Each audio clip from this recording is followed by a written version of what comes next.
আল্লাহর কাছে ক্ষমা চাও, দুনিয়াটা কিছুই না রে যুবক। ওই কবরে যাওয়ার পরে গুনাহগারের কবরের দুই পার্শ্বের মাটির চাপ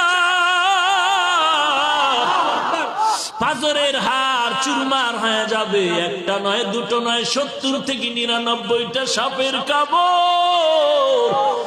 কবরের ভিতরে জাহান্নামের আগুন। এরে বান্দা, এখনো কি আল্লাহর রাস্তায় ফিরে আসবি না? আল্লাহ দেখায়